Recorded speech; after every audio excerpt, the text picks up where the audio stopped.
Hai Nurul. Halo Bu Ayu, apa kabar? Baik, Alhamdulillah. Kamu apa kabar?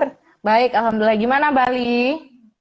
Bali aman, panas seperti biasa. Seperti biasa panas ya? Iya, oke. Oke, kita sapa dulu yuk. Mungkin ada Ya, beberapa keluarga Nuju Bulan yang udah join. Hai keluarga Nuju hai Bulan, selamat hai. siang. Apa kabar? Semoga semuanya Ketemu selalu lagi? sehat ya. Iya, betul. Ketemu lagi sama aku, Ibu Ayu, dan juga Ibu Nurul di Ngobrol di Bareng Ngobrol Bareng Ibu. Ibu. Udah episode keberapa kita? Udah episode banyak ya, Alhamdulillah Kita udah 20. Ya, Sudah kita hampir udah 2 mau 2 tahun. tahun. Ya ampun, nggak Betul, berasa ya Nurul ya. betul. Udah mau dua Kalau tahun nih kita ngejalanin hobi ini nih. Iya, kalau diinget-inget awalnya kita bikin ngobrol bareng ibu tuh karena COVID ya. Kita mau Iya, nyapa betul. komunitas keluarga Nuju Bulan. Caranya gimana ya? Akhirnya kita bikinlah si acara ngobrol bareng ibu ini. Karena sebelum COVID kan kita hampir tiap bulan ya. Bu Ayu Punya bikin event acara ya. event, iya Mm-mm. event offline datang ke studio di Mm. Bintaro ataupun di Cilandak. Nah, semenjak COVID kita bikin ngobrol bareng ibu. Alhamdulillah ternyata bisa berjalan sampai hampir 2 tahun ini. Mm. Nah, Mm-mm. di episode ke-20 ini kita mau ngobrol apa nih Bu Ayu? Nih, kita mau ngobrolin mungkin kemarin-kemarin tuh udah keluarga Nuju Bulan yang udah sering nontonin ngobrol bareng ibu nih. Kita kemarin Ya, tuh udah sempat ngebahas soal MPASI, soal gigi. gigi, Hmm, betul, macem-macem ya. Nah, iya kali pernah. ini kalau kemarin-kemarin kita udah ngebahas banyak soal tuh mungkin tumbuh kembang anak juga. Nah, sekarang Betul. nih aku tuh kita tuh lebih pengen ngebahas soal gimana sih si ibu-ibu ini tantangannya membesarkan anak, gimana memanage waktunya. Mungkin yang Hmm, pertama aku akan tanya dulu sama Nurul. ya, Karena mungkin keluarga Nuju Bulan banyak yang nggak tahu kalau Nurul ini ibu dari 2 orang anak yang jaraknya cuma 1 tahun ya Nurul ya? cuma 2 tahun ya? seicret-seicret 2 tahun Iya, lah. hampir 2 tahun ya. Ya, Jaraknya dari anak satu sama anak kedua cuma hampir 2 tahun. Dan sekarang ini Nurul selain kerja di Nuju Bulan, ya, selain kerja di Nuju Bulan sebagai PR dan marketing, Nurul juga lagi sekolah S2 lagi ya Nurul ya. betul, betul, betul. Nah, itu aja aku mau tanya ke kamu gimana cara kamu memanage emosi kamu, memanage waktu kamu dengan 2 orang Ya, ya. anak, dengan punya kerjaan dan sekarang lagi kuliah lagi ambil S2 gimana sih Nurul? Kalau aku memanage waktu, emosi, terus dan macam-macam ya terkait apa peran aku sebagai pekerja, ibu 2 orang anak yang usianya mepet-mepet dan juga sebagai mahasiswi. Kalau aku sebetulnya setelah aku sadari kunciku tuh cuma satu support system sebetulnya ya. Hmm, Biar aku hmm, bisa jalanin semua support system itu ya dari suami, terus juga ada hmm. pekerja rumah tangga yang bantuin aku, nanny juga kan, terus ada pihak sekolah juga gitu ya buat bantuin apa urus anak aku lah tumbuh kembangnya Ya, segala macem. Kalau kalau dari aku itu ya, kalau aku punya support system, aku bisa atur waktu. Kalau waktu bisa diatur, emosi juga bisa lebih ya stabil. benar. Tapi kan itu tuh aku anakku ya walaupun usianya mepet-mepet, satu anak pertama dan anak kedua, tapi kan setidaknya si kakaknya ini udah cukup bisa dikasih tahu ya. Kalau kita misalnya aku ada kelas online, bisa main di bawah dulu atau di ruangan berbeda, nanti dia bisa bantuin ajak adiknya main juga gitu.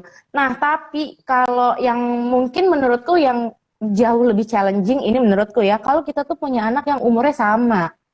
Kalau aku kan yang Hmm, pertama udah 5 tahun, yang kedua juga mau sebentar lagi 3 tahun ya, jadi lebih gampang dikasih tahu lah gitu ya. Apalagi kalau misalnya support sistemnya juga sudah ada masih enak. Tapi kalau aku ya ngobrol-ngobrol mengenai manajemen waktu, aku cukup pusing sih waktu kemarin pekerja rumah tanggaku mudik. Kalau aku itu tuh, jadi pas mudik aku udah nggak bisa kuliah kayaknya. hmm.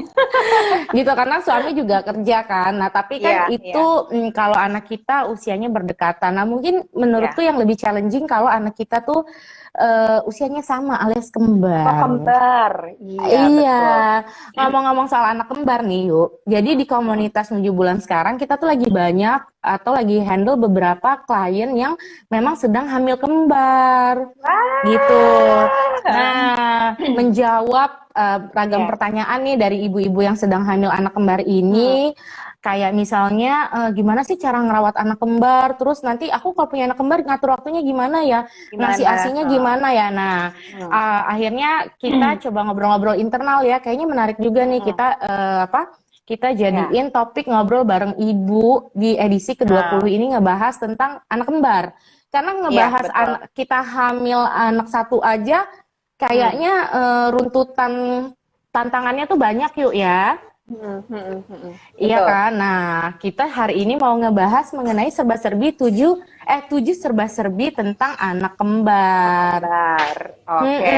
Jadi kalau gitu, daripada aku sama Nurul yang ngomong, kita juga kayaknya narasumber yang Betul. kurang relevan sepertinya. Untuk Jadi ngebahas anak kayaknya aku kembar ya. langsung mau, kita mau undang aja bintang tamu kita hari ini. Ada Gema Swaratia Gita. Nah, Gema ini merupakan ibu dari duo kembar Naya dan Nara. Dan juga dia seorang komposer dan juga guru musik. Nah, jadi dia seru udah banget. punya anak kembar, anaknya kembar, usianya sama, terus dia komposer juga, guru musik juga. Gimana tuh ngaturnya? Dan kebetulan nih Nurul, ternyata saat ini Gema juga lagi hamil 7 bulan. Iya, betul ya. Jadi halo Gema. Hai Gema. Mungkin Kayaknya kameranya Gema udah sudah join. bisa dinyalain ya, tapi kameranya masih ngeblur nih di aku. Gema? Wait. Nah, apa ya? Oke, gini kali. Ya. Nah, Oke. sudah Ya, terlihat ada. jelas. Halo. Apa kabar? Baik-baik saja. Masih sehat, masih waras. Sebelumnya Itu paling aku sama penting. Nurul mau ucapin selamat buat kehamilan kamu ya. Yang Betul. lagi kembar juga nggak? Kehamilan kedua untuk anak ketiga. Ketiga aja atau Yes. anak ketiga dan keempat? Ketiga saja, Ferguson. Cukup Ketiga satu. saja. Oke. Oke. Nah, hari ini kan aku sama Bu Ayu mau ngobrol-ngobrol tentang anak kembar. Aku kan sama Bu Ayu nggak pernah punya pengalaman ya tentang anak kembar, kecuali mungkin Ipin Upin yang aku tahu bersama Kak Rosnya gitu ya. Nah, seperti yang aku mention tadi di awal, klien 7 bulan ini sekarang ada yang banyak ternyata hamil kembar. Entah kenapa pandemi ini ternyata berbuah banyak klien yang hamilnya kembar-kembar, lucu banget ya. Nah, banyak pertanyaan nih Gema seputar kayak tantangan apa sih yang bakal didapat setelah si kembar unyu-unyu ini datang ke dunia. Karena kalau ngobrolin kehamilan kan udah ini ya, kayaknya udah sebuah perjalanan yang menyenangkan tapi kompleks ya. Itu pun dengan satu anak. Kalau anak gue gimana? Misalnya kayak kita ngobrolin masa postpartum, terus tantangan ASI, tantangan MPASI, terus manajemen waktunya kamu gimana? Karena kan kamu selain ibu dan istri juga wanita pekerja ya, kamu ngajar juga gitu. Mungkin bisa share mengenai 7 serba-serbi yang kamu alami sebagai ibu dari 2 anak kembar. Dan sekarang lagi hamil juga. Gimana Bu Ayu? Yes, betul. Coba apa sih tantangannya, sama nggak sih kalau kita aja kadang punya anak 1 atau punya anak 2 yang nggak kembar aja, kayaknya tuh tadi Nurul udah cerita ya, nggak ada ART langsung chaos gitu rumahnya ya. Betul. Langsung nggak buka, langsung nggak kuliah. Gitu. Apalagi ini anaknya kembarnya berarti identik ya, Naya dan Nara ini ya. Berarti kan usianya sama. Gimana sih dari proses kamu mulai hamil mereka nih? Apakah pasti beda lah ya sama hamil yang cuma bayinya 1 di perut? Gimana ini hamil bayinya ada 2 di perut? Dari proses hamilnya gimana? Lalu perjalanan postpartum dan selebihnya sampai tumbuh kembangnya Naya dan Nara. Boleh kasih 7 poin atau 7 tips serba-serbi mengenai anak kembar? Silakan. Oke, satu persatu ya berarti ya. Mulai dari mana nih? Mulai dari kehamilan kali ya. Jadi pertama kalau masalah kehamilan itu sebetulnya ketika itu aku dapet anugerah kembar itu setelah sempat setahun sebelumnya, nggak nyampe setahun sebelumnya aku sempat keguguran. Nah, jadi setelah keguguran, kayak keguguran di Desember, terus Oktobernya aku tahu-tahu dapat rezeki gitu kan. Pas itu baru 1,5 bulan dan dokter pertama kali itu 1,5 bulan masih embrio 1. Terus tiba-tiba pas udah 3, nah pas udah tahu itu kebetulan aku juga lagi proses ada pementasan lah, ada persiapan karya juga. Jadi lumayan tuh, dan mualnya tuh parah banget. Ketika itu bener-bener nggak bisa makan nasi, nggak bisa apa, cuman mau makan lele. Itu juga aneh banget. Nah ketika itu, iya. Terus habis itu, nah tapi pas udah selesai 3 bulan, itu aja waktu pas ketika tahu bahwa hamil itu nggak bilang orang tua dulu, karena kalau misalnya udah bilang orang tua nggak boleh capek segala malah stres ya. Nah ketika udah 3,5 bulan kalau nggak salah kontrol lagi ke dokter, langsung loh Bu kok 2 gitu kan ya, loh kok bisa 2 kemarin kan 1, iya dia membelah diri gitu kan, jadi memang identik dan dia membelah diri. Nah udahlah setelah saat itu baru kasih tahu ke orang tua dan segala macam. Nah, pas masa kehamilan sebetulnya nggak mudah juga karena pernah ada trauma ketika keguguran dan itu ngejaganya lumayan ekstra juga. Tapi di sisi lain gue juga nggak mau stres karena sebelumnya ketika habis keguguran dokter sempat bilang kamu harus istirahat apa segala macam. Tapi malah nggak bisa karena aku mungkin orangnya aktif, jadi biasa aktivitas tetap aja biasa. Nah, jadi mulai 4 bulan aku nggak berhenti jalan pagi. Itu paling utama fisik karena ngebayangin bahwa ada teman cerita 7 bulan hamil kembar dan dia udah nggak bisa bangun dari tempat tidur gitu karena saking beratnya. Nah aku nggak mau kayak gitu kan karena bahkan sampai mau 8 bulan aja aku masih ngajar di kampus dan itu naik turun tangga juga gitu. Jadi aku pikir stamina itu penting banget ketika itu. Terus kedua ketika kehamilan juga kerja sama suami atau bikin komitmen sama suami bahwa ketika nanti kita punya anak kita nyiapin mental kan otomatis. Jadi aku ikut kelas di 7 bulan tuh waktu itu pokoknya macam-macam deh, dari newborn care lah, apa sih couple lah, apa segala macam. Nah itu juga karena di sisi lain aku pengen suamiku ikut juga di dalamnya gitu, walaupun dia kerja tapi dia juga ikut, dan nih 2 anak nih gitu kan, gue nggak mau gitu kan begadang sendirian, gue nggak mau ngurus semua sendirian, lo harus bisa juga nih gitu kan, itu fair-fairan gitu kan, emang udah komitmen dari awal kita seperti itu gitu kan. Terus juga secara mentality gitu kan, mungkin ada hal-hal yang memang mengusik gitu kan entah di masa lalu, entah di apa segala macam, itu aku berupaya untuk mengurangi dan menuntaskan juga karena itu penting banget buat lebih mindful aja sih sebetulnya, karena tahu nggak bayangin apakah aku baby blues apa enggak. Ketika itu memang siar biasa itu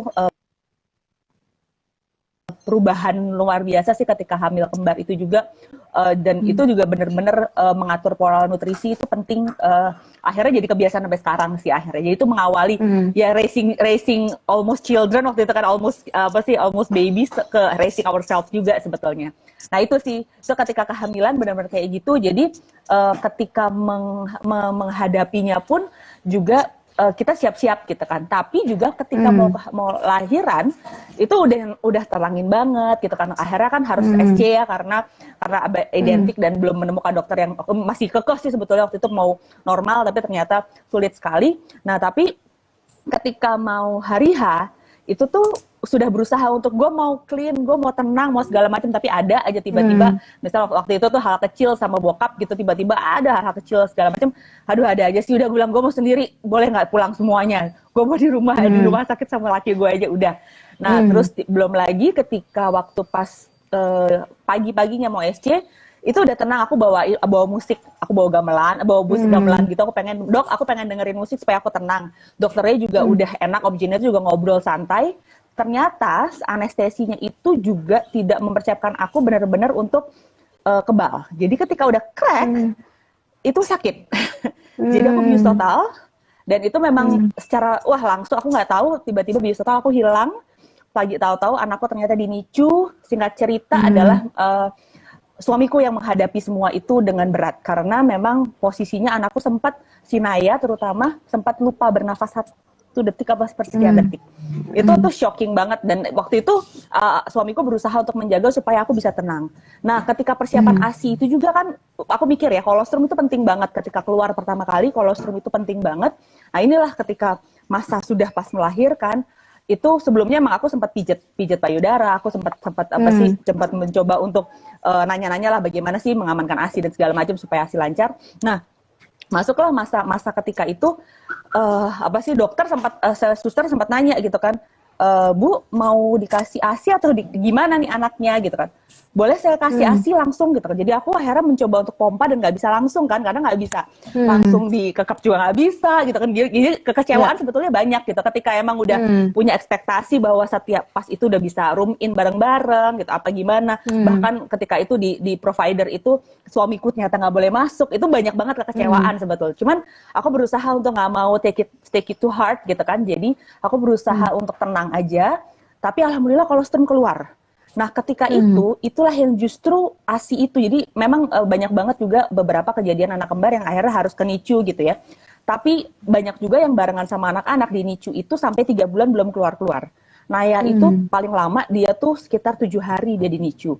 Karena apa? Ternyata aku berhasil memberikan kolostrum pertama ke dia. Sempat dia mungkin kaget badannya dia ketika pertama kali dapat kolostrum, dia sempat ngedrop. Tapi setelah itu langsung cepat banget perbaikannya. Jadi di situ suamiku sampai jadi kurir ASI. Jadi bolak-balik ke NICU. Walaupun jam 2 pagi ditelepon sama suster tuh kayak, Bu, ini ASI udah mau habis, anaknya udah nangis-nangis segala macam. Oke, ayo pompa sampai gini segala macam. Itu dilakukan terus-terusan sampai akhirnya hari keberapa ya, hari kelima aku udah ngedrop, aku kayak capek banget.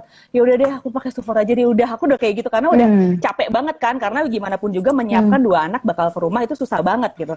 Nah, ketika itu barulah si siapa namanya anak dikasih Sufor tuh malamnya aku udah pasrah.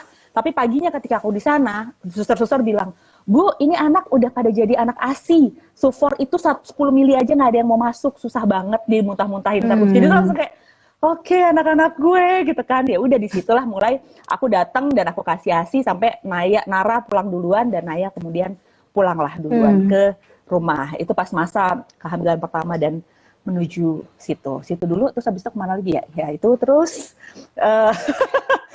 Lalu tantangan itu kan tantangan ASI ya. Terus setelah ASI kan nggak cuma ASI ya. Abis itu anak-anak 6 bulan harus makan ya. Nah, gimana nih tantangan MPASI? Kita nyuapin anak atau ngasih anak BLW satu aja kadang, aduh pusing 7 keliling ya. Ini 2 anak gimana dari mulai nyiapinnya, mungkin ada yang nggak doyan, ya kayak ups and down-nya ibu ngasih MPASI. Kalau 1 anak aja, ini pasti ibu-ibu semua keluarga 7 bulan setuju ya, pasti puyeng banget ya. Ini apalagi anaknya kembar, gimana nih Gemma? Waktu masa MPASI. Iya. Nah, itu juga, oh ya tadi aku lupa ngasih tahu juga bahwa penting juga di ASI waktu itu aku pertama ada yang lewat. Karena masih pertama aku bolak-balik kanan kiri gantian, dan itu biasanya kan anak tidur 3 jam ya, 3 jam 4 jam tidur, terus bangun nyusuin segala macam itu 3 jam dari 1,5 jam, jadi gue tidur kayak sama 1 jam, yang 1 jam lagi 1 jam itu terus, itu lumayan capek banget. Sampai akhirnya ada temanku datang ke rumah, dia cerita, Gem, waktu itu teman gue nyusuin tandem gitu kan, walaupun secara teori dikasih tahu, cuman kan serem ya, gimana sih anak lahir 2 kilo, kecil banget, udah kayak botol aqua lah, terus kecil banget, terus habis itu gimana caranya dua-duanya gitu. Akhirnya gue kayak orangnya mungkin panasan juga sih, pasti gue nggak bisa sih gitu kan ya. Akhirnya waktu itu kalau nggak salah mau menuju 3 bulan apa 2 bulanan gitu, aku nyoba pelan-pelan, 1 kanan kiri. Nah udah semenjak aku bisa tandem itu lumayan mengalir karena kan terus-terusan ya, dia keluar. Ya udah akhirnya mereka udah agak gede dikit, gue bisa kanan kiri, belajar kanan kiri. Waktu itu dikasih tahu sama bidan salah satu, kanan gimana, kiri gimana gitu kan. Jadi enak lah gitu kan. Udah akhirnya, nah udah itu udah mulai aman, dan akhirnya alhamdulillah mereka selesai ASI sampai 2 tahun 8 bulan. Itu juga karena mereka sudah selesai karena tahu mereka mau punya adik juga, jadi nggak ada drama sama sekali untuk masalah nyapih. Nah, tapi masalah pas ketika sudah mulai makan di 6 bulan, itu memang juga PR yang kedua, itu PR yang luar biasa. Karena memang itu idealnya gue pengen BLW gitu kan, wah gila ideal banget gitu. Terus habis itu tapi anak-anak itu memang karena beratnya karena kecil prematur gitu, mereka lahir di umur 35 bulan, jadi 35 minggu jadi dia harus makan di 5 bulan, di 5 bulan udah makan. Nah sebetulnya nggak ada masalah di awal, aku masih suapin biasa segala macam, dan mereka cenderung nggak susah. Kadang aku real food, kalau capek aku mungkin ada instan sesekali bocor, tapi apapun juga aku masak sendiri gitu. Nah tapi kejadiannya waktu itu kebetulan ayahku sakit dan meninggal waktu itu di Surabaya. Kami bawa anak-anak ketika umur sekitar 5 bulan kalau nggak salah. Mereka tuh belum mulai makan sih waktu itu, belum udah mulai 6 bulan 7 bulan. Nah sekitar itu. Nah pulang dari sana mereka sakit, tiba-tiba di sana itu muntah-muntah sakit. Titik poin setelah itu sampai rumah itu mereka susah sekali makan. Itu benar-benar ampun, dimuntahin lagi, balik lagi. Itu namanya, aku nggak tahu, mungkin karena ayahku juga sakit, aku ke ICU dan banyak segala macam, aku asiku juga kadang dibuang. Kalau aku lagi nungguin rumah sakit kan banyak virus juga ya, aku juga nggak tahu lah gitu. Kita nggak bisa kontrol hal-hal kayak gitu. Nah tapi akhirnya disitulah mulai aku mencoba BLW, karena anak-anak mulai mau ternyata, dari mulai makan lontong lah, makan apa. Tapi ya resikonya gitu, berantakan kan Cin gitu kan. Nah jadi akhirnya aku sampai, ya sudah, tapi aku mikirnya gini, mungkin aku susah sekarang, tapi mikir lagi kalau misalnya aku terus-terusan menyuapin mereka segala macam, terus mereka nggak makan sendiri, aku juga repot juga kan gitu kan. Nah, jadi gimana pun juga aku menerapkan, coba disiplin ke mereka, mandirian mereka gitu. Aku gimana pun juga nyobain banget supaya mereka tuh bisa gitu. Ya udah, akhirnya kalau di rumah aku bawain bawah tuh, sampai bawain atau ada plastik khusus gitu, kayak terpal kecil gitu. Pokoknya udah jatuh-jatuh di situ gitu kan. Terus kadang-kadang orang-orang bilang, wah iya ya, apa sih namanya, apa sih bisa makan sendiri ya gitu kan. Iya, karena gue nggak mau repot men, gue bilang nantinya. Gitu. Akhirnya udah itu cukup aku lakukan. Akhirnya pendekatan banyak sih. Terus makanan tekstur naik. Jadi emang mereka tidak terlalu susah, tapi memang harus susah dulu di kitanya. Tapi kita siap susah atau enggak? Sebetulnya itu sih sebetulnya. Karena mereka juga kadang-kadang ada yang suka, misalnya kayak mie, oke, ada yang suka makan aja gitu, apa sih. Terus kadang-kadang ada yang nggak mau. Tapi kecenderungan mereka hampir sama semuanya. Jadi walaupun makanan dan tekstur apapun, sampai akhirnya aku dulu observasi juga permasalahan penggunaan misalnya salah satu bentuk kaldu yang dianggapnya kaldu vegan, tapi ternyata itu bukan, karena aku tadi lagi, wah ini enggak nih. Nah itu mengganggu lidah mereka yang biasanya mereka makan apapun aman gitu kan, karena umur 11 bulan mereka sudah makan makanan rumah. Jadi udah 10-11 gitu udah makanan rumah, dan aku nggak pernah makan buat bayi lagi, empasi lagi sendiri gitu. Mereka sudah makan normal, kok tiba-tiba nggak mau. Akhirnya aku benar-benar bikin kaldu sendiri, ngatur gimana nutrisi pagi dan segala macamnya. Jadi ya itu sih akhirnya aku belajar juga, dan keluarga juga jadi ini sih. Tapi memang paling challenging tuh empasi. Dan terus abis itu juga ketika masa makan ini juga, ketika waktu itu aku udah mulai ada mbak yang bantu pulang hari gitu. Kadang-kadang kalau aku ngajar, dia yang bantu jagain. Nah, ada satu miss adalah, ini juga mungkin bisa jadi catatan, bahwa dia makannya sambil gendong. Nah, jadi kadang-kadang kalau misalnya nungguin kan suka nggak sabaran ya, mungkin ya orang nggak semuanya sabaran nungguin makan sendiri. Lama kadang-kadang apalah segala macam.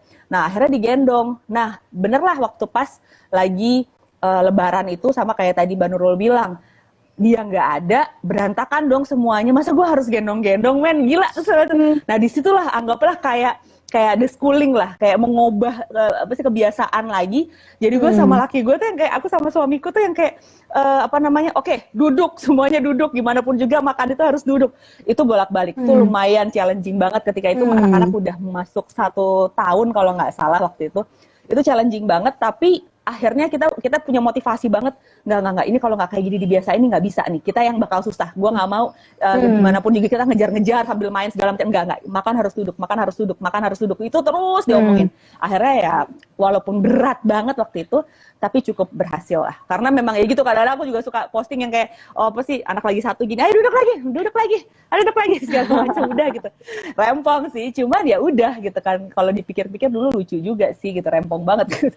Tapi itu memang yang harusnya aku pikir itu pondasi sih ketika di kecil, terutama 3 tahun pertama itu pondasi banget. Karena misalnya itu kayak kebiasaan baik sih sebetulnya, makan jam berapa, makan apa, kapan mereka cemilan, terus mereka minum jus, atau kebiasaan-kebiasaan itu yang akhirnya lidah mereka terus menyesuaikan diri gitu kan. Kalau misalnya kita pasti mencari yang gampang, ya itu pilihan masing-masing juga. Cuman kebetulan saya sendiri merasa bahwa itu menjadi pondasi yang penting sih buat mereka sebetulnya. Gitu. Oke, itu tadi cerita seputar ASI dan MPASI-nya ya. Yang menurut Gema memang paling challenging itu di MPASI tadi ya. Berarti mungkin mirip-mirip ya yuk kayak kita juga ya, di mana masa MPASI itu paling bikin rambut rontok ya kalau aku. Jadi kayak bingung mau BLW tapi berantakannya naujubile gitu ya, istilahnya langsung kayak rumahnya acak adut tapi anaknya mau makan. Atau ya emang kita harus telaten banget mau memang feeding dia ya, pakai spoon feeding, nyuapin gitu. Memang itu salah satu fase yang butuh kerjasama. Tadi juga Gema juga ada ngobrol mengenai kerjasama sama suami ya, mengingatkan anak kalau makan tuh duduk, bukan lari-larian kayak gitu. Nah Terus berbicara anak kembar nih, tadi challenge-challenge di masa awal ya, dari kamu hamil, masa postpartum, ASI, MPASI. Kalau kita ngobrol mengenai tumbuh kembang anak, gimana tuh si anak kembar? Apakah eh, fasenya juga mereka sama-sama? Atau emang ada yang kelihatan dominan nih, lebih cepat? Sekarang kan si kembar umurnya berapa, Gemma? 3 tahunan ya? 3 tahun. 3 tahun. Nah, Mei untuk ini baru 3 tumbuh tahun. kembangnya gimana? Iya, menurut kamu gimana pengalaman kamu? Kalau tumbuh kembang sebetulnya mostly hampir sama sih, cuman akhirnya mulai umur berapa ya? Karena kayak oh ya, kalau tumbuh kembang itu kecenderungan karena mereka berdua, mereka kayak kompetitif. Nah, Oke, jadi satu misalnya sama satu lain. udah bisa, kompetitif. Kompetitifnya dalam artian satu udah bisa, terus gue nggak mau kalah nih, aku harus bisa juga gitu. Kayak jalan pertama kali 1 tahun itu, 1 tahun mereka bisa jalan, itu pertama si Nara dulu kalau nggak salah. Terus habis itu Naya ngelihat, Oke. karena bareng-bareng mereka berdua di hari yang sama mereka bisa jalan. Jadi tuh Oh segitu, gitu, di segitu hari yang kompetitifnya. sama. Di hari yang sama. Jadi di hari yang Oke. sama si Nara bisa jalan, Naya langsung bisa jalan juga gitu. Dan mereka tuh kayak bahagia, bangga, terus saling-saling bareng-bareng, "Ih, kamu bisa jalan," gitu. Dan walaupun mereka belum bisa ngomong ya. Terus masalah, terus di situ, terus habis itu juga karena mereka kan kalau misalnya aku sering libatin di keseharian ya gitu, misalnya aku masak apa segala macam biar aku waras, aku nggak bisa masak gara-gara apa sih bocah-bocah terus aku nggak bisa masak gitu. Akhirnya mereka ya aku libatin gitu kan, entah kadang-kadang tak kasihin tepung lah atau tak kasihin apa segala macam berantakan, oke lah biarin, tapi mereka main sendiri gitu dan mereka nggak takut gitu. Nah dan akhirnya juga itu berpengaruh juga pada sekarang misalnya kayak main apa sih namanya segala hal-hal motorik kasar terutama misalnya mau perosotan itu bisa aja. Kalau sekarang tuh perosotan biasanya cuma siung gitu, sekarang tato jalan kaki dari atas, tato seluncuran di bawah itu apa udah dua-duanya tuh melakukan hal yang sama dan mereka punya kontrol. Aku cuma bilang bahwa kalian yang punya kontrol diri ya gitu, kalian yang tahu hati-hati segala macam. Jadi ya udah, jadi mereka tuh nggak pernah punya takut tapi berdua itu. Nah cuman lama-lama karena udah mulai mengenal emosi diri dalam apa sih pengenalan tumbuh kembang di emosi itu mulai terasa keduanya bahwa punya karakter yang dari kecil. Misalnya si Nara kecenderungannya dia lebih ekspresif, dia lebih talk loud gitu ya, dia lebih talk loud, dia lebih bisa mengutarakan sesuatu, tapi terus habis Naya lebih diam gitu, Naya lebih memendam gitu. Tapi ada sisinya tiba-tiba mereka berbalik, switch. Tiba-tiba Naya yang lebih aktif, Nara yang lebih diam. Aku juga nggak tahu ini kenapa sih anak ini kayak lagi drama atau lagi tuker-tukeran acting-actingan atau gimana. Tapi ada masa seperti itu. Misal main puzzle yang awal dulu banget pasti tertarik adalah Nara. Oh Nara seneng banget. Terus tiba-tiba Naya kayak suka-suka aja lah gitu.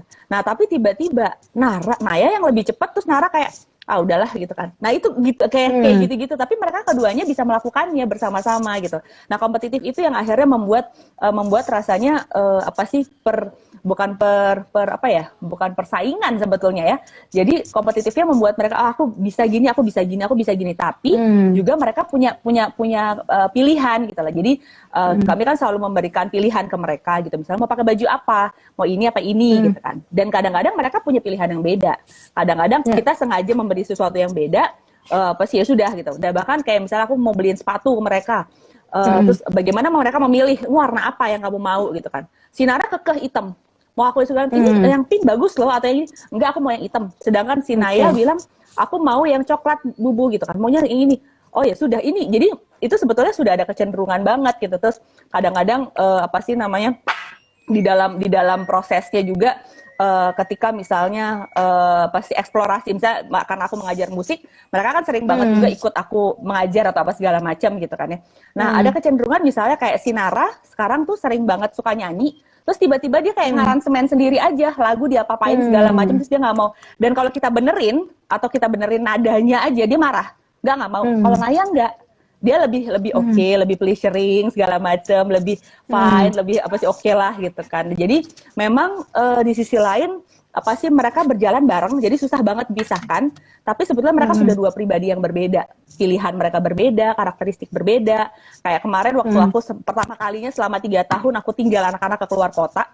Nah itu Nara malam-malam tengah malam kebangun dan ekspresif banget, dia minta video call sama aku dan nggak mau tidur-tidur, nangis-nangis. Naya enggak. Tapi Naya pulang aku pulang luar kota, dia demam dan minta sama aku nggak mau lepas-lepas. Jadi karena dia memendam, nah itu yang bedanya sih antara kedua itu. Jadi sebetulnya kalau secara umum tumbuh kembang sama aja gitu kan. Cuman memang secara kepribadian mereka berdua berbeda. Kita harus peka. Orang tua tuh nggak bisa disamaratain bahwa misalnya kayak pakai baju jangan sama-sama terus. Karena kalau misalnya pakai sama tuh biasanya dikasih orang, ya udahlah. Akhirnya aku belajar oh iya jangan disamain terus karena otomatis kayak temanku kembar. Dia tuh waktu SMP dikasih tahu sama orang tuanya bahwa kalian nanti nggak boleh rebutan pacaran ya, rebutan pacar gitu kan, itu hati-hati gitu kan. Nah itu kan juga fair kalau misalnya bareng-bareng mungkin seleranya hampir sama, dia bilang selera gue sebenarnya hampir sama kembaran gue Gem gitu, tapi akhirnya karena sudah diwanti-wanti dari awal dia punya kontrol diri juga, oke gue nggak, jadi ini udah dia duluan ya sudah, dan itu terjadi juga sama anak-anak ketika cuma ada dua pilihan, oke kalian mau yang mana nih gitu kan, ya udah aku yang ini. Kalau ketika saudara kembar ini dia nggak rebutan.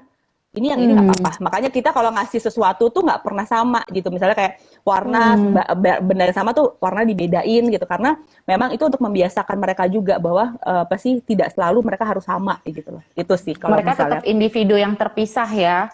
Dengan dimulai dari baju yang nggak usah selalu kembaran, sepatu yang nggak usah selalu kembaran, ternyata itu juga bisa berdampak ke karakter gitu ya, dan pasti kualitas relasi hubungan mereka gitu ya di kemudian hari. Menarik banget ya ternyata ngebahas anak kembar Bu Ayu. Mudah-mudahan Bu Ayu abis ini mau program anak kembar. Tapi juga tapi ada juga pengalaman tetangga, kebetulan tetangga rumah juga dia kembar dan dibiasakan semua sama. Dan akhirnya dia menuntut selalu sama. Jadi karena kebiasaan, jadi anaknya. Jadi misalnya kayak satunya dikasih sepeda warna pink, anaknya satunya juga pink. Kalau misalnya bahkan cuman peluit aja warnanya beda, dia marah karena dibiasakan seperti itu. Jadi sepengaruh itu gitu loh, pembiasaan itu di dalam anak kembar gitu sih. Oke, penerapan pembiasaan. Nah poin selanjutnya kita mau bahas mengenai interaksi sosial. Ya berarti ya, kan tadi udah ngobrol tumbuh kembang anak. Kalau mereka interaksi sosialnya gimana? Kalau tadi kan karakternya beda nih. Kalau si Nora lebih ekspresif, terus kalau si Nara lebih ekspresif. Kalau si Naya lebih mendem ya tadi kata Gema. Kalau interaksi sosialnya lebih diam ya. Kalau interaksi sosialnya apakah si Nara lebih lebih terbuka atau si Naya jadi pribadi yang lebih tertutup atau pemalu gimana? Nah itu kan waktu itu karena ini anak pandemi ya, kita emang susah banget ya. Dua-duanya, betul. Ya kan kita hidup anak-anak di pandemi ini kan nggak, kalau dulu kita mikirnya udah bisa aja diajak kita playdate kemana kek gitu kan apa segala macam, tapi kan sekarang udah susah banget ya. Nah ketika mulai mereka sudah bisa bicara tuh sekitar umur setahun setengah itu kan udah mulai ya kata-kata keluar apa segala macam keluar. Nah memang ada masa yang dia kalau ketemu orang tuh nangis dua-duanya ketemu orang di luar itu nangis, terus habis itu memang nggak biasa juga sama orang lain gitu kan, karena di rumah kan kami cuma berempat gitu kan, kadang-kadang ada si Mbak aja yang datang gitu kan, itu juga kan nggak nginep gitu, jadi otomatis kan nggak banyak orang gitu dia, terus akhirnya kita nggak banyak keluar juga, nggak berani, orang mulai berani keluar gitu kan. Itu ada kalanya misalnya orang dinyapa terus mereka takut gitu kan, itu mungkin aku pikir ini korban pandemi nih gitu kan. Nah terus habis itu tahap berikutnya lagi aku coba lagi, aku coba sering ajak keluar juga sesekali gitu kan, bahkan ke kalau kita lagi main ke mertua pun mereka nggak mau gitu kadang-kadang sama kakek nenek agak magren-magrenpanya gitu, jadi benar-benar maunya sama kita aja gitu. Nah tapi ketika mereka sekarang sudah mulai sudah mulai masuk ke tahap bagaimana sih sosialisasi gitu kan. Nah, ada ketika itu dia mulai mau berinteraksi sama orang tapi dia memilih. Entah kenapa gitu. Mungkin kayak mau bapaknya juga sih agak-agak introvert apa gitu lah. Ambivert. Dan jadi lebih ke jadi kalau dia merasa cocok, dia akan mau main bareng. Tapi kalau misalnya dia nggak mau, dia bilang akan takut ada orang. Dia tiba-tiba gitu, lah kenapa takut sama orangnya nggak jahat? Nggak, takut ada orang jahat loh. Kenapa gitu kan? Jadi itu sempat ada masa kayak gitu tuh. Dua-duanya lagi kayak gitu. Nah, tapi lebih kecenderungan yang lebih takut adalah Naya memang, gitu kan. Kalau Nara lebih berani, tapi Naya memang kecenderungan lebih nggak berani lagi dan langsung berlindung sampai nangis kadang-kadang. Nah, tapi akhirnya aku bingung kan, gimana ya caranya pendekatan anak-anak ini supaya akhirnya dia mengenal bahwa penting banget kita bersosialisasi keluar gitu kan. Dan kalau mereka berdua di rumah, mereka sudah bisa main bareng gitu kan. Ketika sudah mulai role play gitu-gitu, apa kita ajarin role play di rumah, main bareng-bareng segala macam, udah bisa gitu kan. Mereka berdua asik segala macam. Tapi ketika ada orang lain, kayaknya tuh mereka berdua doang hidupnya gitu, kayak yang lain numpang gitu loh. Jadi mereka asik sendiri gitu kan. Kayaknya tuh ada orang lain, oh ya udah, oh ada orang lain, oh ya udah gitu. Terus habis itu main sendiri dan mereka punya bahasa sendiri gitu, bahasa planet mereka sendiri. Orang lain nggak ngerti kan ya.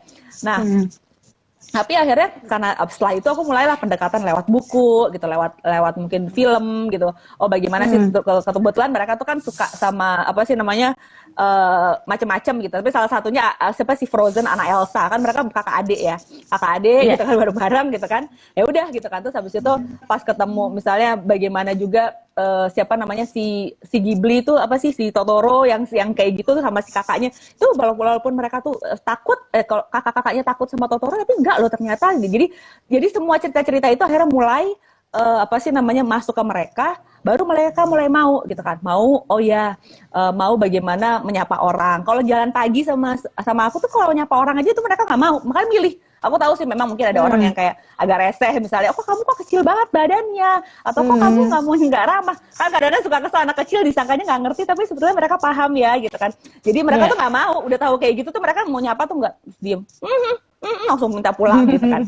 Nah, jadi ya aku pikir mereka sudah sensitif karena memang sudah dibiasakan dari kecil. Nah, akhirnya aku pikir, oh ya sudahlah, ketika mulai lepas dari 2 tahun mau 3 tahun, banyak playdate sama anak-anak yang lain, teman-temanku gitu kan. Itu udah mulai sampai akhirnya titiknya aku mencoba untuk masukkan ke kelas musik. Karena kebetulan memang di rumah, aku kan di rumah kan memang kalau sekolah terlalu dan aku pikir pilihannya bukan ke sekolah, tapi oh ya udah deh kelas aja gitu kan, kelas musik. Kebetulan tempatku ngajar ngebuka yang di bawah 3 tahun waktu itu kan. Ya udahlah, di rumah aku juga sering melatih mereka gitu kan, menyanyi, gerak dan lagu apa segala macam.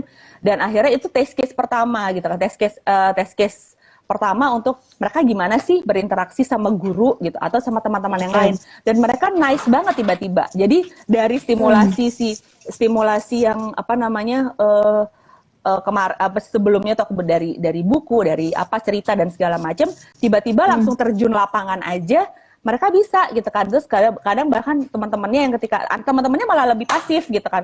Terus dia yang kadang-kadang mencoba untuk ngajak tapi temannya nggak mau, ya udah nggak apa-apa deh, tapi dia bisa gitu, udah mulai berani. Terus disuruh salaman, disuruh apa pun juga ketika itu, ketika aku kerja gitu misalnya, aku ajak ke tempat lingkungan baru gitu, dan mereka bisa berinteraksi bahkan langsung tanpa menggangguku sama sekali. Mereka datanglah ke ruangan yang mengajak main, terus ngajak ngobrol dan segala macam.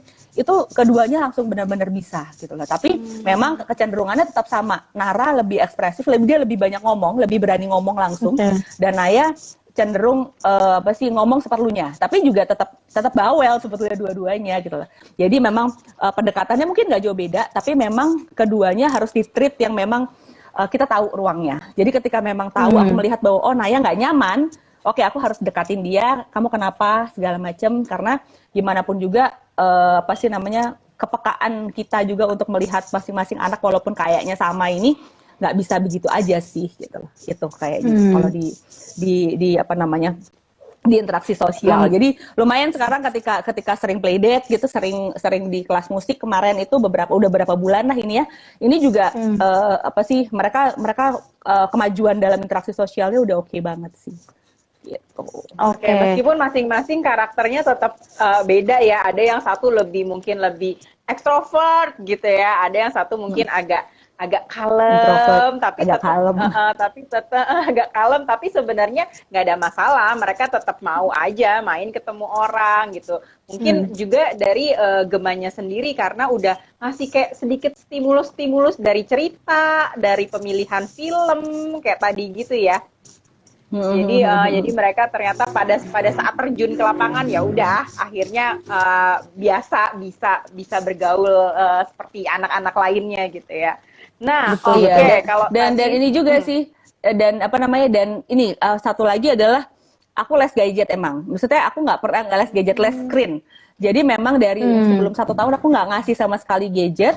Terus abis itu setelah 1 tahun sampai menuju 2 itu les banget screen, paling TV doang. Dan itu pun ditemenin gitu kan. Jadi itu ternyata walaupun emang itu sabar ya, berarti kita harus nemenin banget kan, kita nggak, dan Betul. di luar pun nggak pernah pakai gadget, tapi itu membuat mereka jadi sangat fleksibel di lingkungan apapun tanpa harus bergantung saat mereka diam tuh dikasih gadget sama sekali. Itu ternyata pasti emang berat, aku tahu nggak mudah, beberapa teman-teman wah nggak bisa Gem, ya udah nggak apa-apa, it's okay gitu, it's your choice gitu. Maksudnya gue aja yang kurang kerjaan mungkin gitu kan ya. Tapi aku pikir setelah anak-anak 3 tahun ini, lu misalnya diajak road trip misalnya, kita pergi perjalanan waktu itu ke Surabaya gitu atau kemanapun, itu mereka tuh di rest area nggak perlu pakai mainan apapun, mainan capung bisa, mainan apa, lari apapun segala macam. Jadi apapun yang ada di sekeliling itu bisa jadi objek gitu loh. Itu juga salah satu faktor. Jadi interaksi ngeliatin orang, bahkan kadang-kadang di rumah dia cuman misalnya lagi diem aja, ada mainan banyak, tapi dia bisa ngeliat, bahkan mengamati kakak-kakaknya lagi main sepeda. Itu tadi kakak-kakaknya lagi main sepeda balapan apa sih, dia bisa bercerita aja tahu tiba-tiba kayak gitu. Nah jadi memang itu juga mungkin salah satu faktor. Iya, nganalisa ceritanya. Nganalisa, dimulai dari nganalisa tetangga. Iya ya, lucu. Ya? Jangan dong. Ya. Oke. Terus sorry Bayu, tadi gimana Bayu? Ya oke. Jadi apa tadi kayak interaksi sebenarnya mereka ya udah nggak ada masalah lah. Ditambah tadi mungkin Gema udah cerita kasih stimulus kayak dari film, cerita, terus ditambah mungkin pilihannya Gema dan suami untuk les gadget gitu, menjadikan mereka jadi anak yang lebih mudah beradaptasi ya. Jadi apapun bisa jadi mainan. Adanya cobek, ya udah kita mainin cobek yuk gitu kan. Adanya panci, daun, mungkin hitung-hitung daun ya. Jadi berimajinasi ya mereka ya. Betul. Nah cuma game ini kan biasanya mungkin kalau anaknya cuma 1 gitu ya, kayak aku juga nggak ada masalah gitu untuk mungkin les screen, les gadget. Tapi kan kamu 2, gimana kamu cara memanage waktu kamu gitu, cara memanage waktu kamu, emosi kamu, sementara kamu juga ibu yang bekerja, kamu juga seorang komposer, kamu ngajar juga, yang mana kalau kita ngajar kan kita butuh emosi yang stabil ya, karena kita akan nyalurin emosi itu ke peserta-peserta atau ke anak didik kamu gitu. Gimana nih, sedangkan kamu harus membagi peran kamu ke 2 anak yang umurnya sama gitu. Yang satu kamu harus kasih perhatian yang sama ke si Naya, kamu juga harus kasih perhatian yang sama ke Nara, biar mereka tuh nggak ngerasa kayaknya ibu lebih care sama Nara deh, atau kayaknya ibu lebih care sama Naya deh gitu. Gimana sih cara kamu manage waktunya, manajemen waktunya tuh gimana?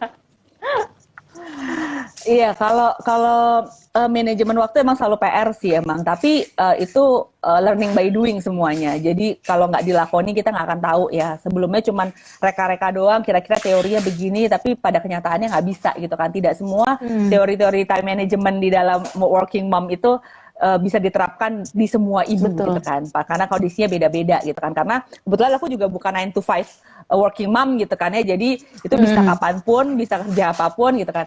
Nah sebetulnya ini diawali dari sebelum pas pertama banget mereka lahir aja, belum 40 hari itu aku memang lagi mempersiapkan sebuah pementasan.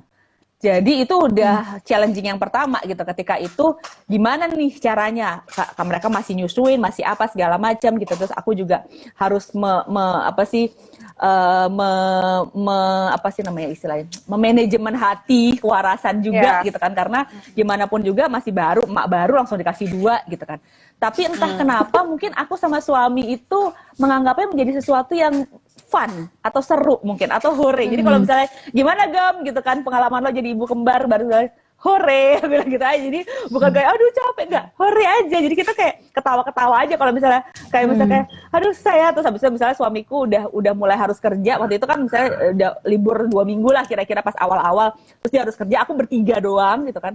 Kadang-kadang kalau waktu itu sampai bidan salah satu kalau lagi ke rumah pijit anak-anak, sampai dia make sure, Bu, nggak apa-apa aku tinggal sendirian bertiga di rumah, nggak apa-apa bibit gitu kan. Dia tuh sampai kayak karena dia kayak yakin lo nggak apa-apa. Tapi ya gitu, kadang-kadang nangis dua-duanya lah, apalah segala macam. Jadi kayak ya udah deh gitu kan. Makanya kalau misalnya terus tiba-tiba aku posting gitu doang, itu cuma sekedar kayak ya sudah gitu, kayak melepaskan aja gitu.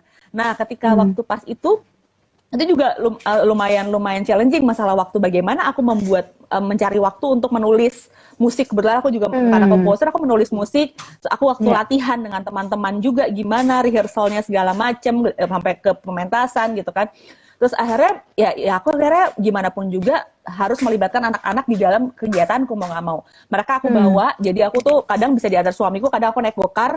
Di waktu itu ada stroller 2 kan ya, terus habis itu aku gendong lah mereka di kanan kiri selama di gokar gitu kan.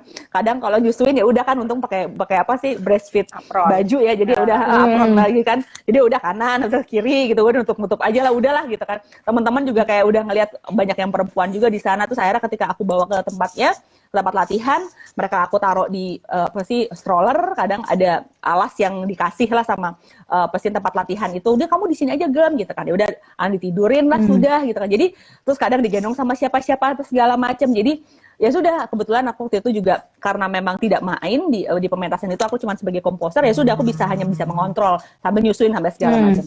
Nah tapi memang itu juga membiasakan, menguatkan diri untuk menjadi hore juga nggak gampang kan gitu, karena ketika itu juga aduh gimana nih jadwal harus mikirin latihan, harus mikirin koordinasi sama ini, harus bahkan meeting pun aku bawa akhirnya gitu kan, sampai no rokok gue bilang gitu kan, no rokok di dalam ruangan gitu kan. Jadi ya udah gue bawa mau nggak mau gitu, dan orang ngelihatnya Cila ini masih kecil banget Gem gitu, ya udah mau gimana lagi gitu kan.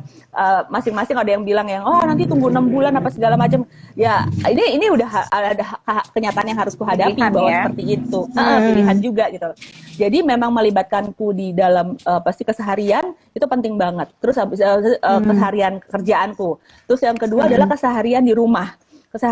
Kenapa akhirnya less gadget? Mereka akhirnya kulibatkan lah di rumah ketika aku lagi masak. Oke, mereka aku kasih juga aktivitas di dapur, kitchen time sebetulnya. Oke, kitchen time oke lah segala macam.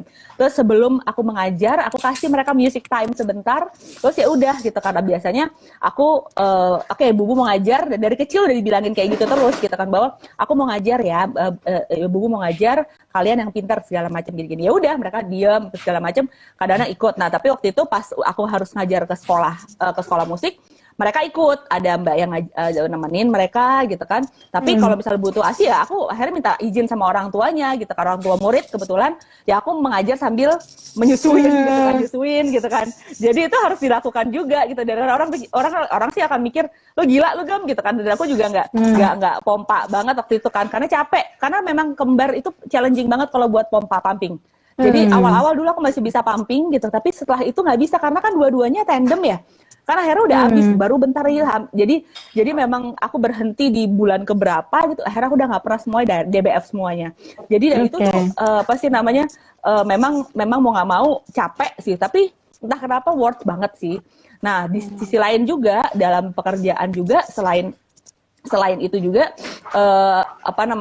aku ada namanya prinsip Pomodoro teknik. Aku nggak tahu deh, mungkin Bayu sama Mbak Nurul pernah dengar apa enggak. Jadi tuh kalau misalnya karena kerjaku adalah menulis, terus abis itu juga membuat musik gitu kan yang butuh konsentrasi, jadi aku membagi waktu kerja. Misal adalah dalam durasi 45 menit aku bekerja, aku nggak boleh diganggu, aku nitip siapa gitu kan. Setelah itu aku lepas, aku main lagi sama anak-anakku, gini mungkin durasi 45 atau 1 jam. Setelah itu aku bekerja lagi 45 menit.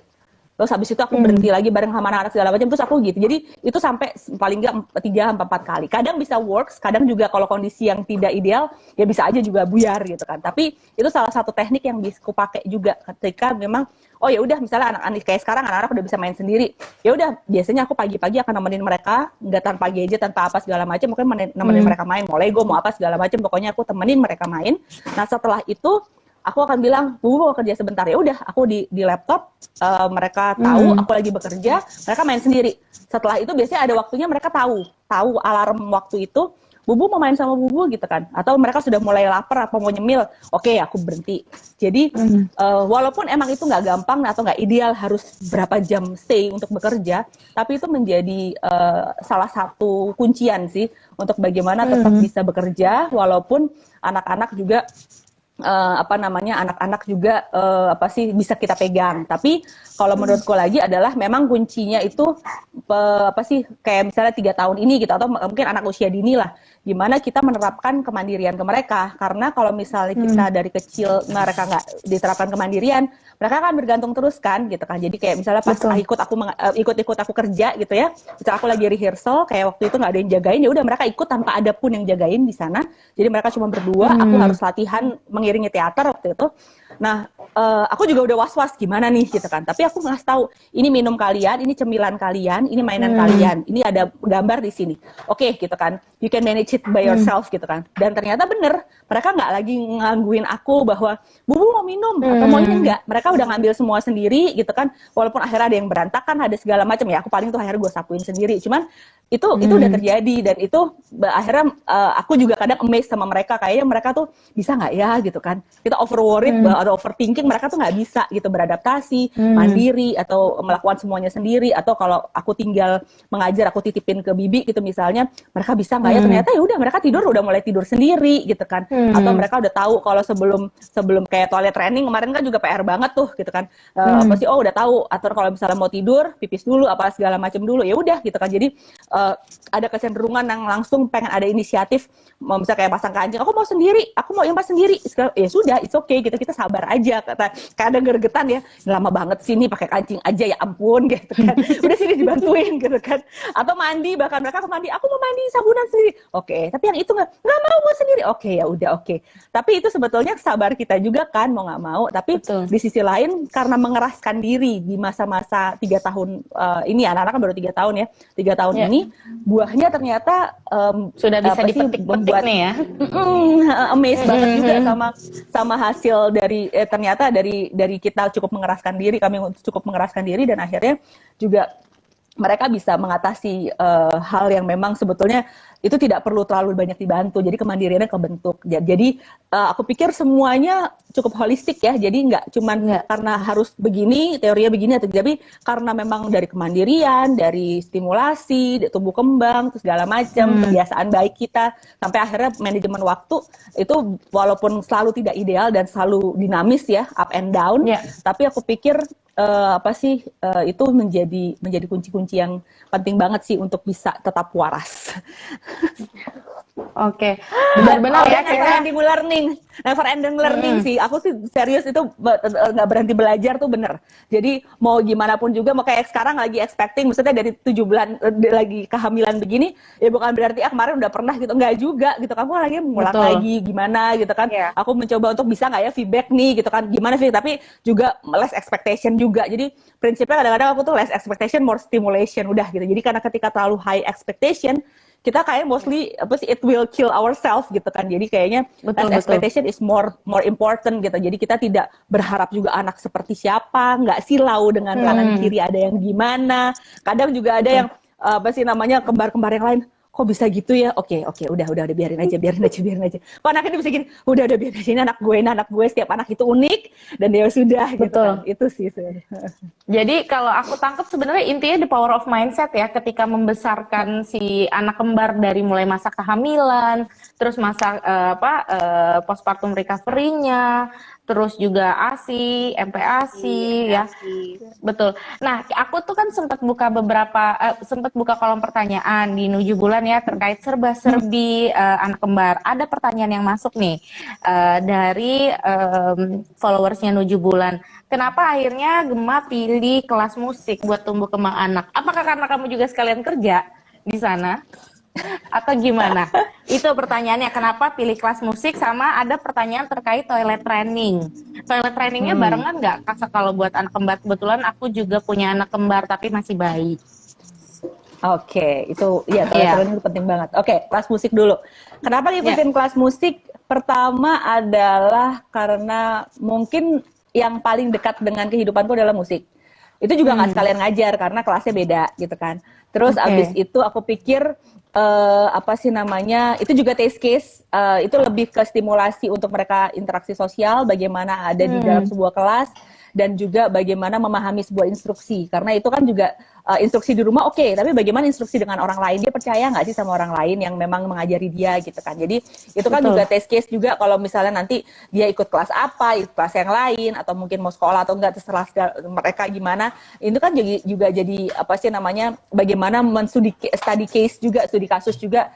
Selain memang musik itu menjadi sebuah stimulasi yang menarik banget sih sebetulnya buat anak-anak gitu loh, karena bagaimana motorik, terus abis itu apa sih kognitifnya juga, atau otak kanan kirinya, gimana mereka menghitung latihan ritmis misalnya gitu kan. Terus abis itu bagaimana tuh kanan kiri koordinasi otak juga. Terus bagaimana mereka bergerak dengan lagu, menyanyi dan lagu, itu kan otak-otak kanan kiri yang memang juga distimulasi dari musik kan sebetulnya. Nah itu juga menjadi hal yang penting. Kadang-kadang di rumah kalau misalnya aku yang ngiringin, mereka main kan kadang-kadang kan juga ya udah kita nyanyi-nyanyi oke lah, mungkin juga oke. Cuman ketika ada interaksi dengan orang lain, bagaimana dia juga jadi legitimate gitu kan, jadi oh iya ya ternyata ini, dan mereka tanpa aku suruh di rumah tuh sering menyanyi-nyanyi lagu-lagu yang diajarkan di rumah, di sekolah, di tempat musiknya itu gitu. Jadi itu nggak pernah disuruh, sama kayak kita dulu kalau misalnya disuruh ngerjain PR apa suruh belajar kan di rumah suka susah ya gitu. Jadi tiba-tiba itu ada ini aja loh, kok mereka ternyata menyanyi sendiri gitu. Mereka tuh kadang mengambil sumpit sendiri, terus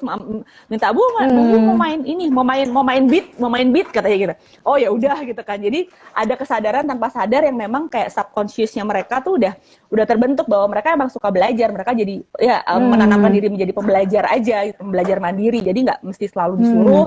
Karena kalau misalnya, ayo sekarang waktunya gini gitu. Kadang-kadang mau, kadang-kadang enggak gitu. Jadi harus cari komunikasi atau pendekatan yang pembahasaan yang paling asik supaya akhirnya apa sih kita bisa dapat momen mereka mau belajar seperti gitu. Itu alasan kalau musik.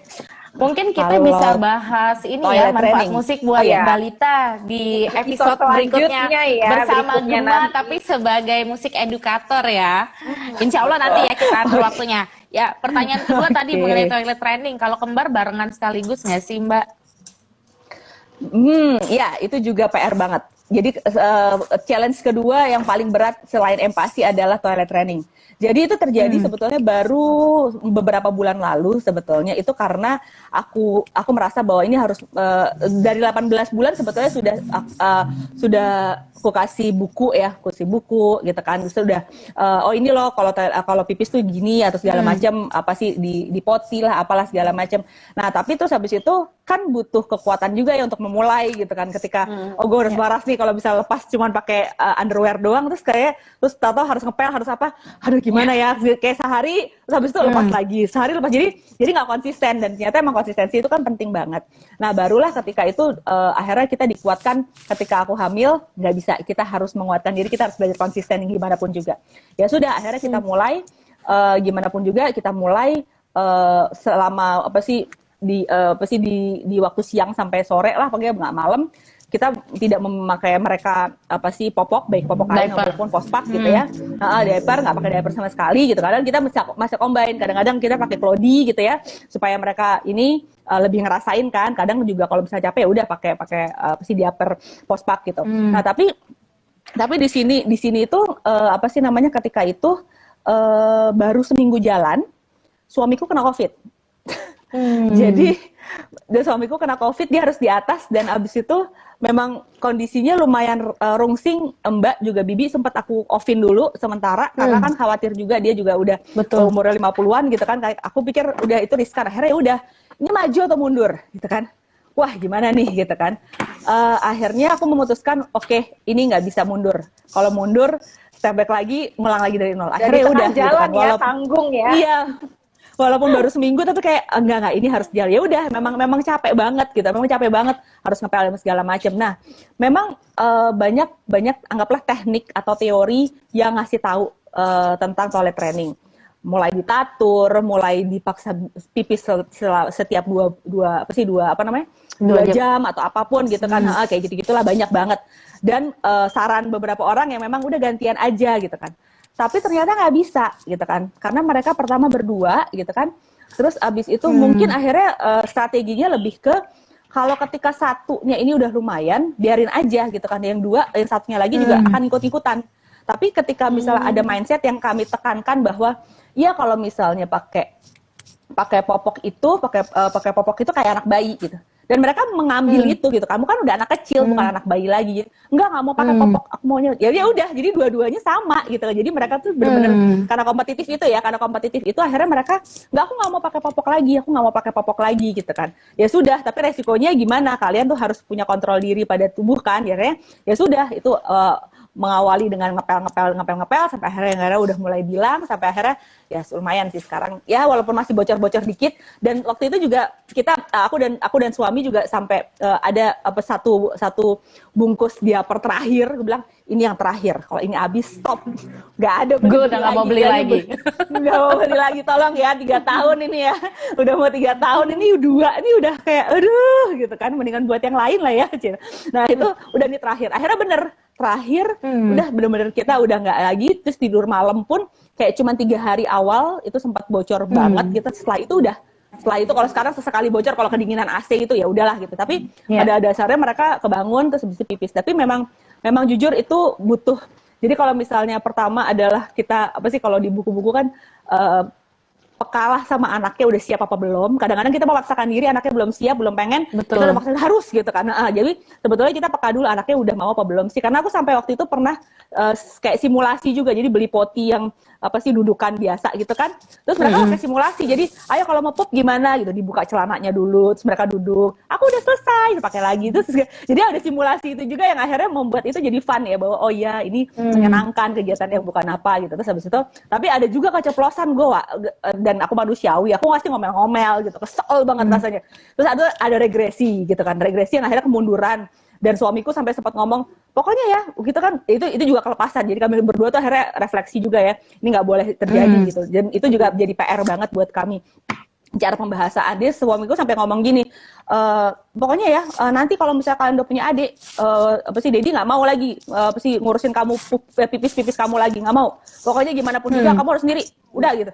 Nah otomatis kan secara psikologis berarti gue udah nggak mau lagi diperhatiin dong ya gitu. Jadi itu yang oh iya, gitu kan. Jadi itu kayak itu dari saat itu tuh dia langsung ngompol-ngompol terus lagi.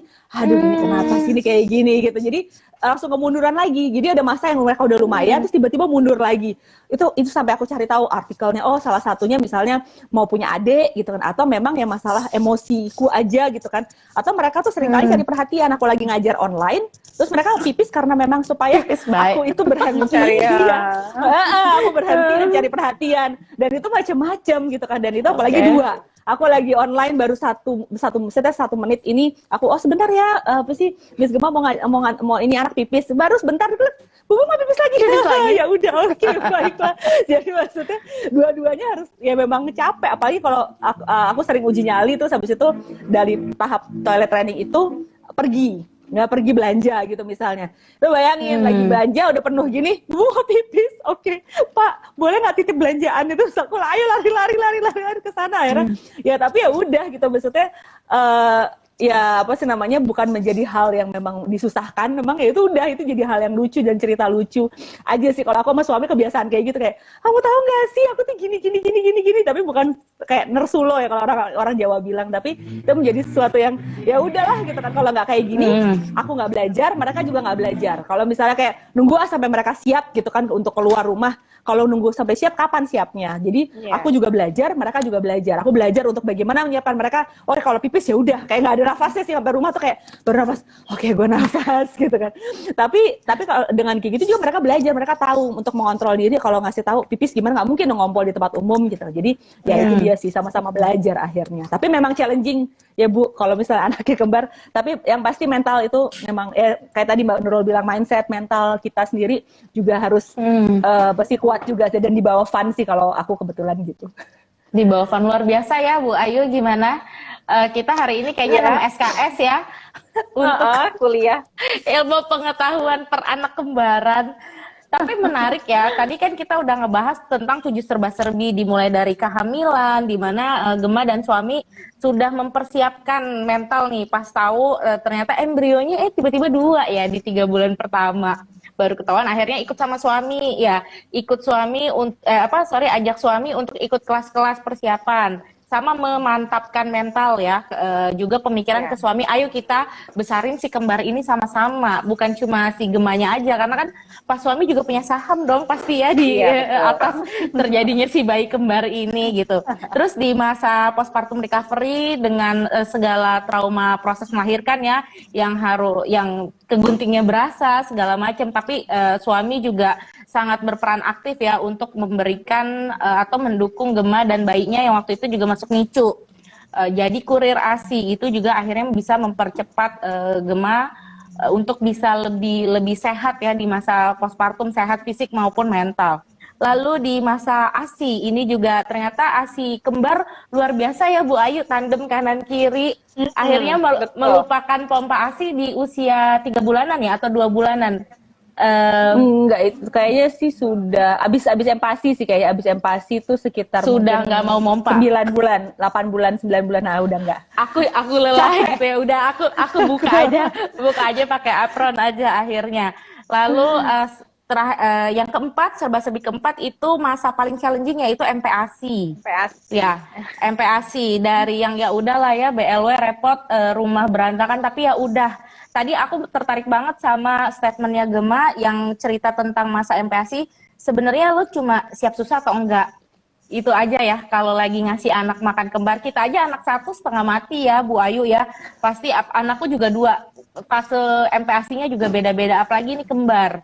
Ya, di saat waktu bersamaan dengan 2 manusia. Jadi ya udah, orang tuanya ya hore aja ya. Dijalanin dengan prinsip ya mau susah atau enggak kayak gitu. Terus ada di fase tumbuh kembang yang Gema sadari bahwa memang si anak-anak ini punya karakter masing-masing dan mereka sebenarnya si anak kembar kalau case-nya Gema dari anak Nara dan Naya, mereka lebih kompetitif ya. Ketika yang satu berhasil jalan, si yang satu lagi di hari yang sama juga tidak mau tertinggal. Mereka juga mau langsung jalan dua-duanya gitu ya. Terus interaksi sosial sama sih mungkin sama anak aku kedua ya, karena tumbuhnya juga di golden age-nya di masa-masa COVID ya. ini, jadi penakut, ketemu orang jahat, orang apa-apa. Tapi akhirnya Gema coba pilih stimulus melalui selain di rumah pastinya, tapi juga ikut kelas musik ya, untuk si kembar biar bisa lebih kenal orang selain mama papa dan bibi di rumah. Lalu yang ketujuh kita ngebahas manajemen waktu. Ya, 7 manajemen waktu ini ada yang aku tertarik sama tipsnya Gema, yaitu Pomodoro Teknik. Ya, jadi kalau kita tipe ibu-ibu yang mau ada aktivitas juga, bekerja selain ngurus anak, ya ngurus rumah, mungkin bisa di set ekspektasinya 45 menit atau setengah jam fokus kerjaan, abis itu balik ke anak. Diatur-atur aja ya Bu, gimana Bu Ayu? Iya, Kita juga sesama ibu.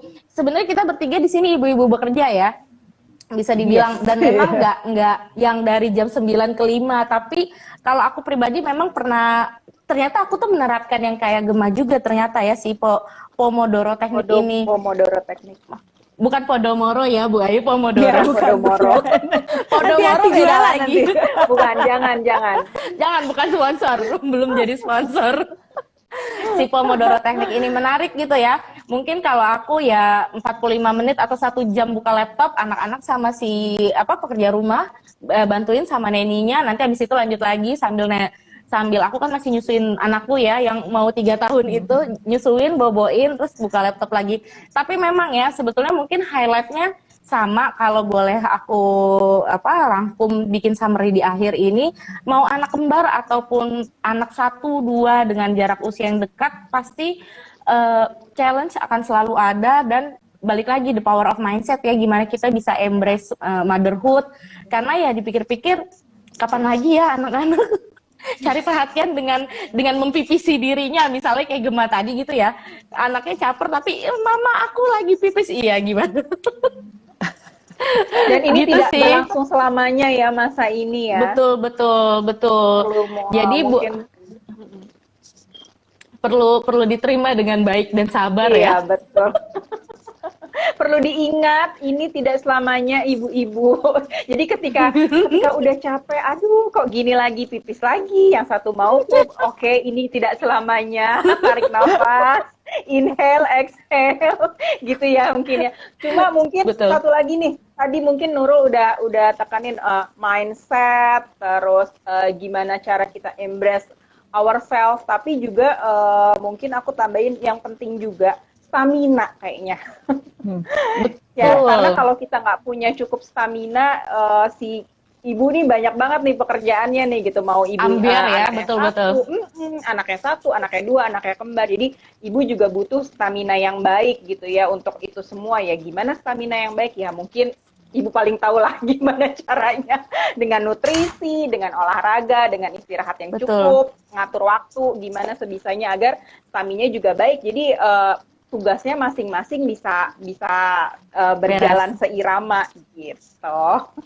Nah, Oke, Gemma, kalau gitu. aku mau satu lagi nih tanya, nggak tanya, Dari Bu sih, Ayu. aku mau satu lagi karena tadi kan juga ada keluarga 7 bulan yang nonton, katanya anaknya kembar cuma masih bayi, dan beberapa keluarga 7 bulan yang lagi hamil juga sama kayak kamu tapi hamilnya anak kembar nih. Kamu ada pesan nggak sih yang perlu disiapkan untuk ibu yang anaknya nantinya kembar nih, yang entah dia sedang hamil atau anaknya sekarang masih bayi tapi kembar?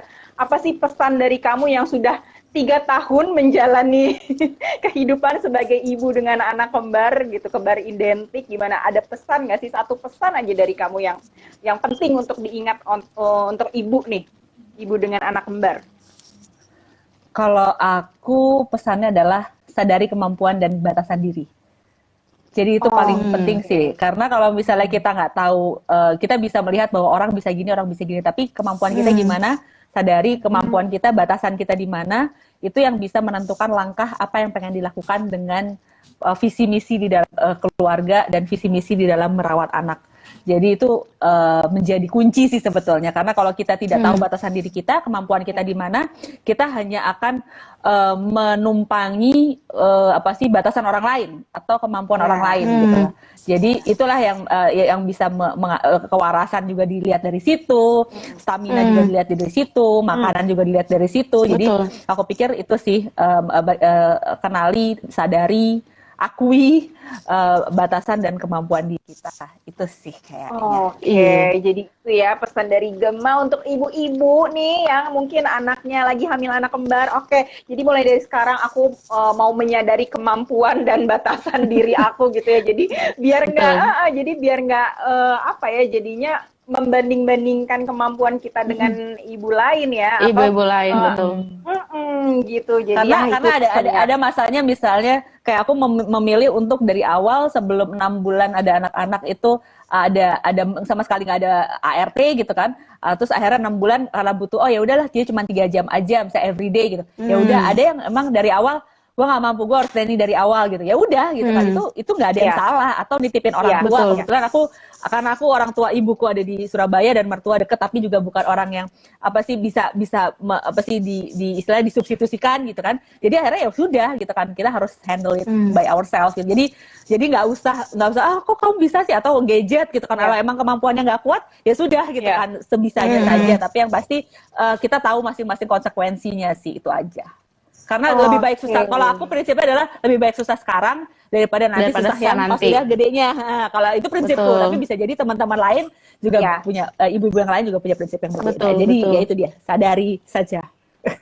Oke.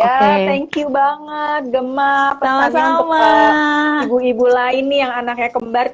Tapi itu kayaknya nggak berlaku cuma untuk ibu yang anak kembar ya, Nurul, ya berlaku juga. Betul. Ya, tahu diri gitu ibaratnya ya. Tahu diri kemampuan dan batasan kamu gitu. Jadi jangan ngoyo. Betul.